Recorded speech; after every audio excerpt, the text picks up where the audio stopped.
In this podcast episode, Angelica Robles, a former FBI agent, shares her background, career as an investigator, and her experiences working with the FBI.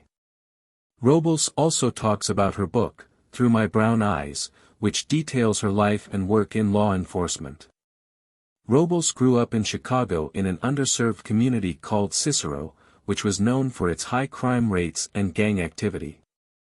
She was raised in a Mexican neighborhood and was determined to succeed due to her parents' immigrant background. Robles excelled academically and was involved in sports, which kept her away from the streets and focused on her education. After graduating from college with a degree in forensic psychology and chemistry, Robles pursued a career in law enforcement. She joined the FBI and worked as an investigator for 16 years. During her time with the FBI, she encountered various criminals, including murderers, drug dealers, and terrorists. Robles became skilled at interrogating these individuals and learned to detach herself emotionally during the process.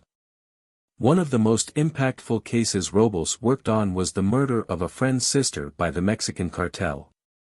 This incident motivated her to join the government and understand the motivations behind such heinous crimes. She delved into the psychology of criminals and sought to uncover the reasons behind their actions. Robles discusses her experiences interrogating criminals, including serial killers and child predators. She explains that many of these individuals had a history of childhood trauma, which contributed to their criminal behavior. She also mentions that she never cried during interrogations but would sometimes cry afterward due to the emotional toll of hearing such disturbing stories. The podcast explores the prevalence of psychopathy and sociopathy among criminals. Robles explains that childhood trauma is often a common factor in the development of these disorders. She also discusses the disturbing rise in child trafficking and the exploitation of children for various vices, including sex and organ trafficking. Robles shares her tactics for interrogating criminals, emphasizing the importance of building trust and comfort with the individual. She often used her language skills, particularly Spanish, to connect with Mexican drug dealers and gain their trust. She also mentions that she could often sense when someone was lying or hiding something based on their body language and behavior. The podcast delves into the darker aspects of Robles' career, including the dangers she faced while working undercover. She recounts instances where she had guns pointed at her and the constant threat of violence. Despite the risks, Robles remained committed to her work and sought to make a difference in the fight against crime. After leaving full-time work with the FBI in 2013, Robles continued to work as a contractor for various government agencies, including the Department of Homeland Security. However, she faced challenges after publishing her book, as she was blacklisted by the Department of Defense. Despite this setback, her book became a bestseller, and she later signed a deal to turn it into a Hollywood movie. Robles also discusses her personal life, including her marriage to a man who was later revealed to be involved with the Mexican cartel. She shares the shock and betrayal she felt upon discovering his true identity and the difficult decision she had to make to report him to the government. Robles emphasizes the importance of prioritizing her career and the safety of her children over her relationship. Robles continues by describing how the process of buying buildings in Houston is often celebrated with extravagant parties, including drug use and visits to strip clubs. She emphasizes that drug trafficking is not just about moving drugs across the border, but it is a complex empire connected to human trafficking, business, and corrupt government officials. She believes that everyone has the potential to kill if necessary, as she has witnessed seemingly harmless individuals involved in criminal activities. The conversation then shifts to the topic of human trafficking, particularly in Houston.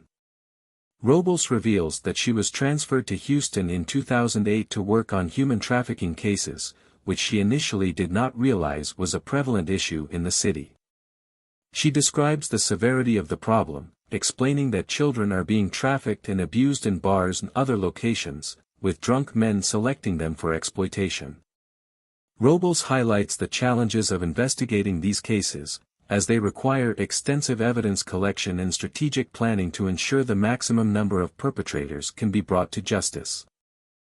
Robles also discusses the presence of rogue agents working with cartels and being paid off. She mentions that she worked in a wire room, where she listened to intercepted calls, and witnessed the dangerous and unpredictable nature of the work. She shares an anecdote about being in the DEA elevator when the news of El Chapo's extradition to Houston broke, highlighting the constant threat and escape attempts associated with high-profile cartel members. The conversation then turns to Robles' book, Through These Brown Eyes, which she describes as her life story told from her perspective. She explains that the book covers her childhood trauma, her decision to work for the government, and the subsequent traumas she experienced.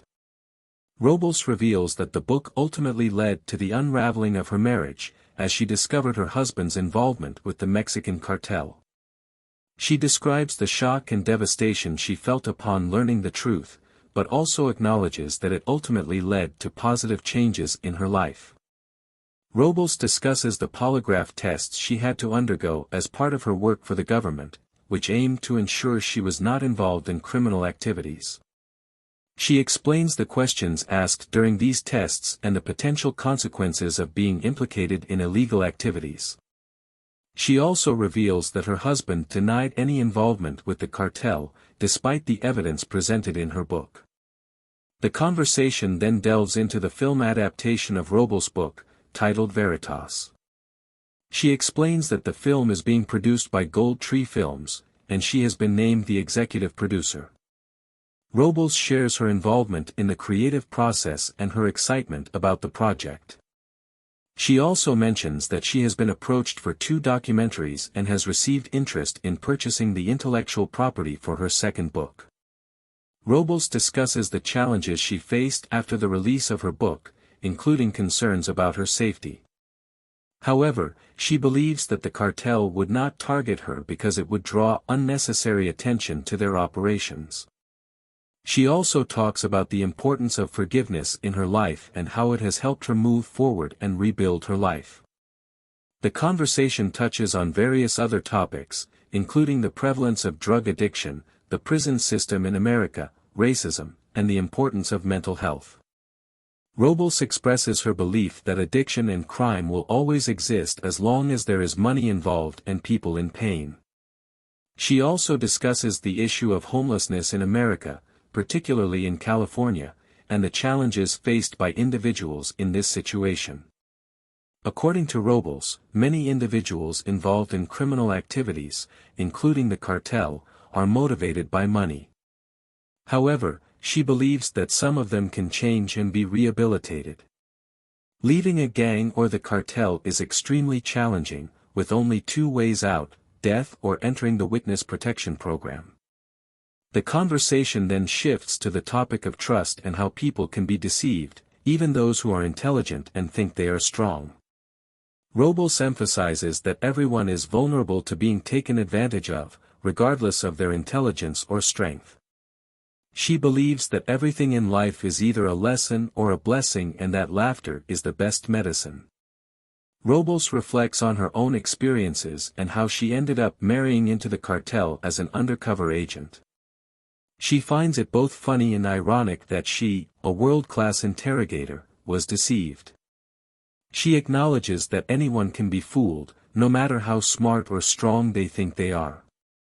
The discussion then turns to the impact of Robles' actions on her children. She expresses concern about how they will perceive her choices and the potential damage it may cause. She has her children in therapy to help them process their emotions and address any questions they may have about their father's involvement in criminal activities. They go on to discuss the possibility that Robles' husband may not have fully considered the long-term effects of his actions on their children. They speculate that he may have been consumed by the present moment and the fear of being discovered. However, they also acknowledge that men often don't think about the consequences of their actions. Despite the challenges and consequences, Robles remains optimistic about the future. She is excited about the opportunities that have come her way, such as becoming an executive producer and being involved in other projects. She encourages others to see life's challenges as opportunities for growth and to never give up on recreating themselves. The podcast concludes with a discussion about the importance of processing trauma and seeking help. Angelica advises those dealing with trauma to talk to someone, whether it be a therapist or a trusted individual who can listen and provide support. She emphasizes the need to process and confront trauma in order to heal and move forward. Thanks for watching. If you enjoyed the video, make sure to like and subscribe.